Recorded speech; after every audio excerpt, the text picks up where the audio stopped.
Halo semuanya, perkenalkan nama saya Natasha dengan NPM 1951087. Saya dari kelas 6 IHMB. Nah, di sini saya akan menjelaskan analisa saya terkait dengan suatu putusan perkara, yaitu perkara penundaan kewajiban pembayaran utang dengan nomor putusan perkaranya yaitu nomor 5 garing PDT titik sus strip PKPU garing 2017 garing PN titik niaga titik SMG pada Pengadilan Niaga Semarang tertanggal 23 Maret 2017. Nah, di sini ada beberapa poin pembahasan saya. Yang pertama yaitu saya akan menjelaskan terkait dengan posisi pemohon dan termohon PKPU. Yang kedua saya akan menjelaskan tentang dasar pertimbangan hakim dalam memutuskan perkara tersebut. Dan yang ketiga saya akan membahas terkait dengan proses yang dijalankan selama PKPU.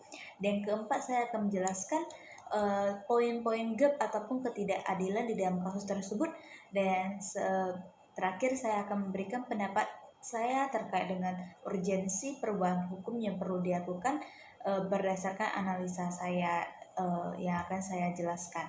Nah, di sini kita akan mulai dari poin pertama yang akan saya jelasin, yaitu terkait dengan posisi permohon dan termohon PKPU. Dalam kasus tersebut, posisi pemohon PKPU yaitu PT Bank Panin Dubai Syariah Tbk. Berarti Bank Panin Dubai Syariah tersebut mengajukan permohonan PKPU terhadap termohon PKPU yaitu PT Lentera Nusatama. Nah, di sini termohon PKPU-nya yaitu PT Lentera Nusatama. Selanjutnya, yang kedua, dasar pertimbangan hakim dalam memutuskan kasus tersebut dan juga amar putusannya.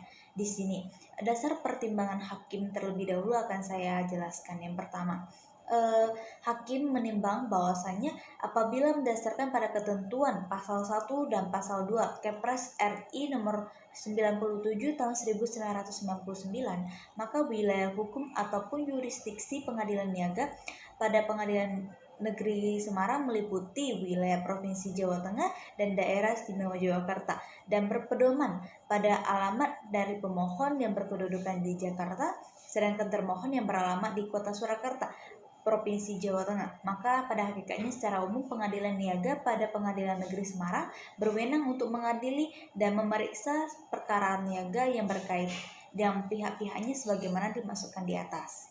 Selanjutnya, hakim menimbang bahwa pemohon dalam perkara akuo mengajukan permohonan PKPU melalui acara khusus yang tidak diatur di dalam Undang-Undang Nomor 3 Tahun 2006 tentang Peradilan Agama. Dengan demikian, Pengadilan Niaga pada Pengadilan Negeri Semarang berwenang untuk mengadilinya. Selanjutnya, hakim juga menimbang bahwa termohon PKPU tidak membantah kalau telah menerima fasilitas pembiayaan, bahwa sejak bulan April 2016 sampai dengan bulan Februari 2017 termohon PKPU sudah tidak melanjutkan cicilannya kepada permohon PKPU, sehingga kewajiban pembayaran pokok dan kewajiban bagi hasil masih tertunggak, sehingga total outstanding kewajiban termohon PKPU kepada termohon PKPU adalah sebesar nominal 47.361.076.356 Oleh karena itu, termohon PKPU mengalami ketidakstabilan dengan kondisi cash flow perusahaannya, sehingga mengurangi pendapatan bersih yang diterima oleh perusahaan, yang mana lambat laun perusahaannya mengalami kerugian sehingga mempengaruhi pembayaran angsuran utang kepada pemohon, dan hingga saat ini belum bisa membayar lagi utang-utangnya.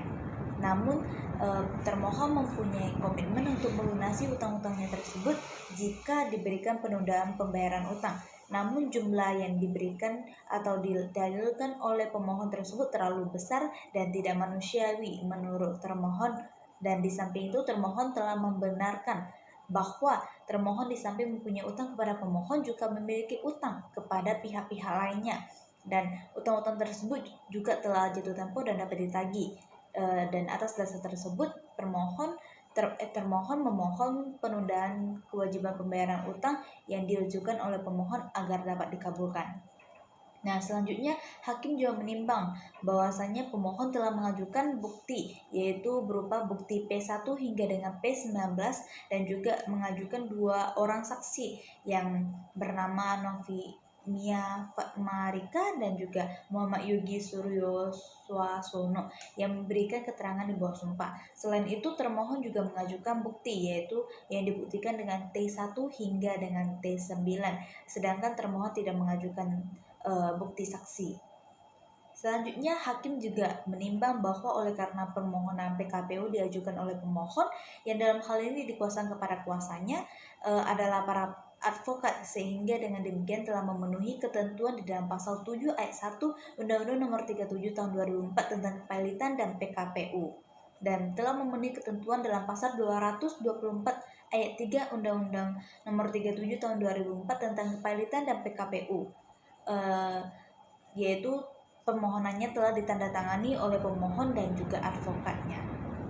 Selanjutnya, hakim juga menimbang bahwa berdasarkan Undang-Undang Nomor 37 Tahun 2004 tentang Kepailitan dan PKPU pada pasal 222 ayat 3 menyebutkan, kreditor yang memperkirakan bahwa debitur tidak dapat melanjutkan membayar utangnya yang sudah jatuh tempo dan dapat ditagih dapat memohon agar kepada debitur diberikan penundaan kewajiban pembayaran utang dan untuk memungkinkan debiturnya mengajukan rencana perdamaian yang meliputi tawaran pembayaran sebagian atau seluruh utangnya kepada kreditornya.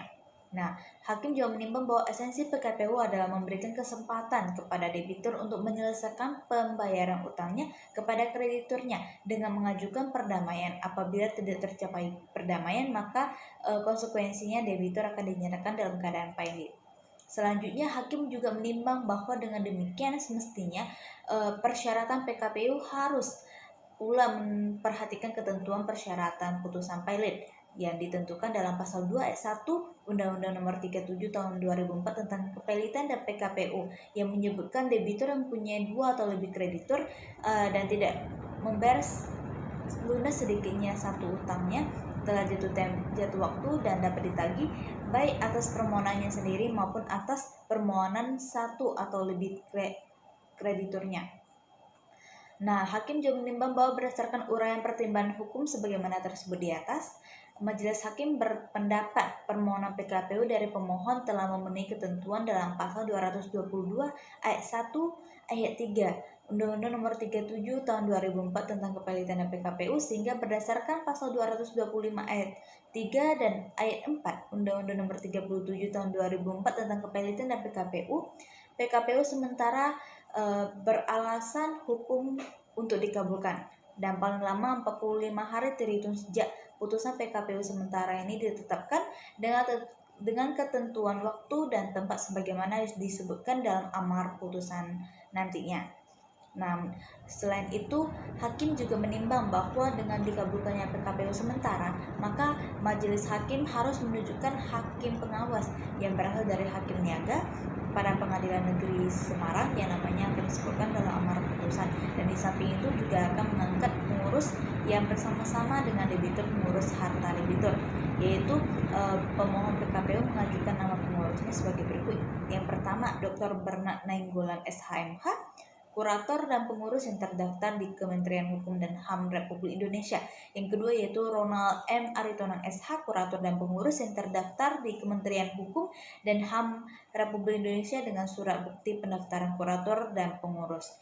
Oleh karena itu, hakim menimbang bahwa pengadilan niaga pada Pengadilan Negeri Semarang tersebut sesuai dengan pasal 225 ayat 4 junto pasal 227 junto pasal 228 ayat 1 Undang-Undang Nomor 37 Tahun 2004 tentang Kepailitan dan PKPU memberikan PKPU sementara untuk paling lama 42 hari semenjak dijatuhkan putusan ini, dan selanjutnya agar pengurus memanggil debitur dan kreditor yang dikenal dengan surat tercatat melalui kurir untuk menghadap sidang pada hari Rabu tertanggal 24 Mei 2017 pukul 10 WIB di ruang sidang Pengadilan Negeri pada Pengadilan Negeri Semarang sebagaimana rapat permusyawaratan hakim untuk mendengarkan debitur, hakim pengawas, pengurus dan kreditur yang hadir. Selanjutnya, hakim menimbang bahwa terhadap biaya PKPU dan imbalan jasa pengurus akan ditetapkan kemudian berdasarkan pedoman yang ditetapkan oleh Peraturan Menteri Hukum dan HAM Republik Indonesia Nomor 1 Tahun 2013 tertanggal 11 Januari 2013 setelah pengurus selesai menjalankan tugasnya. Itulah pertimbangan hakim. Selanjutnya kita akan masuk dalam amar putusan. Yang pertama, isi dari amar putusannya yaitu mengabulkan permohonan pemohon PKPU untuk seluruhnya. Yang kedua, menyatakan PT Lentera Nusa Tama suatu perseroan terbatas yang berkedudukan di Surakarta beralamat di Jalan Wurawari nomor 36, Kelurahan Mangkubumen, Kecamatan Banjarsari, Kota Surakarta, sebagai termohon PKPU berada dalam penundaan kewajiban pembayaran utang sementara dengan segala akibat hukumnya. Yang ketiga, yaitu menunjuk Saudara Bayu Isdiatmoko SHMH, Hakim Niaga pada Pengadilan Niaga Semarang sebagai Hakim Pengawas Hakim Pengadilan Niaga pada Pengadilan Negeri Semarang dalam proses PKPU perkara akuo. Selanjutnya, amar putusan yang keempat yaitu menunjuk dan mengangkat Dr.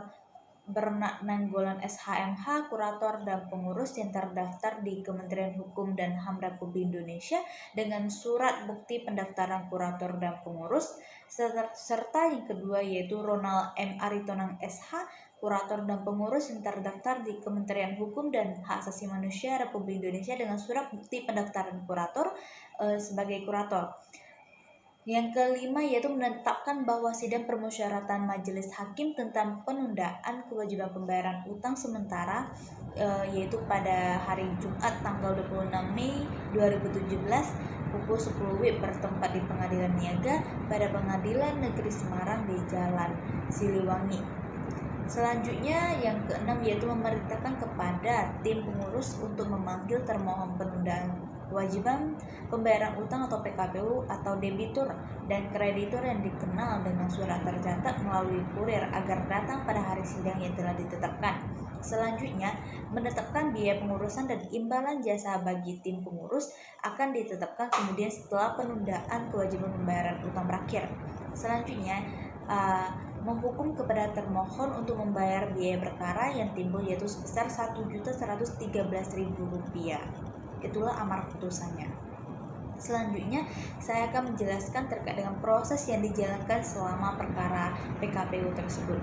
Nah, di dalam putusan perkara tersebut diawali dengan adanya permohonan PKPU pada Pengadilan Niaga pada Pengadilan Negeri Semarang pada tanggal 23 Maret 2017 dari PT Bank Panin Dubai Syariah Tbk sebagai pemohon PKPU terhadap PT Lentera Nusa Tama sebagai termohon PKPU.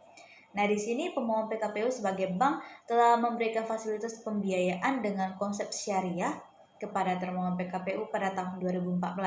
Akan tetapi atas pembiayaan tersebut termohon PKPU sejak bulan April tahun 2016 hingga bulan Februari 2017 tidak melanjutkan cicilan pembayarannya, sehingga dapat dikatakan bahwa pemohon PKPU tersebut memiliki utang kepada pemohon PKPU yang sudah jatuh tempo dan dapat ditagih.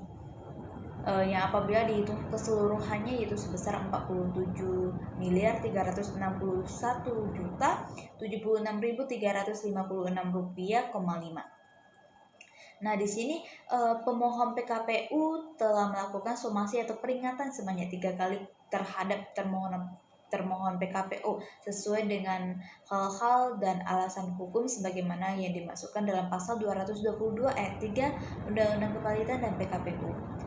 Di sini pemohon PKPU juga menyatakan jika termohon PKPU memiliki utang kepada lebih dari satu kreditur, hal ini juga dianggap sah dan sederhana menurut hukum untuk mengajukan permohonan PKPU. Nah, berdasarkan atas posisi tersebut, pihak termohon PKPU menyatakan eksepsi terhadap kompetensi absolut mengadili Pengadilan Niaga pada Pengadilan Negeri Semarang tidak berwenang untuk mengadili dan memutuskan perkara ini. Dikarenakan berdasarkan atas perjanjian penyelesaian sengketa khususnya mengenai pelaksanaan ketentuan dalam akad yaitu melalui Pengadilan Agama Kota Semarang. Nah, selanjutnya dalam pertimbangan hukumnya menolak eksepsi termohon PKPU mengenai kompetensi absolut pengadilan. Majelis Hakim Pengadilan Niaga mendasarkan pada ketentuan pasal 1 dan pasal 2 Kepres RI nomor 97 tahun 1999, yaitu wilayah hukum atau yurisdiksi Pengadilan Niaga pada Pengadilan Negeri Semarang meliputi wilayah Provinsi Jawa Tengah dan Daerah Istimewa Yogyakarta. Maka jika mengacu pada domisili termohon yang berada di Kota Surakarta, Jawa Tengah, maka secara umum Pengadilan Niaga pada Pengadilan Negeri Semarang berwenang untuk memeriksa, mengadili, serta memutuskan perkara tersebut. Sehingga dalam amar putusannya dinyatakan permohonan pemohon PKPU dikabulkan secara keseluruhan dan menyatakan termohon PKPU berada dalam penundaan kewajiban pembayaran utang sementara dengan segala akibat hukumnya. Nah, selanjutnya saya akan menjelaskan terkait dengan poin gap dan ketidaksesuaian ataupun ketidakadilan dalam perkara PKPU tersebut. Di sini ada beberapa poin gap yang saya temui berdasarkan analisa saya di atas. Yang pertama, kita mengetahui bahwa Undang-Undang Nomor 37 Tahun 2004 tentang Kepalitan dan PKPU tidak membedakan antara lembaga keuangan konvensional dan juga lembaga keuangan syariah. Nah, berdasarkan kasus perkara di atas itu dapat kita tarik kesimpulan bahwasanya jika di dalam kasus tersebut terjadi dualisme kewenangan untuk mengadili perkara kepilitan dan PKPU berdasarkan akad syariah antara pengadilan niaga dengan pengadilan agama.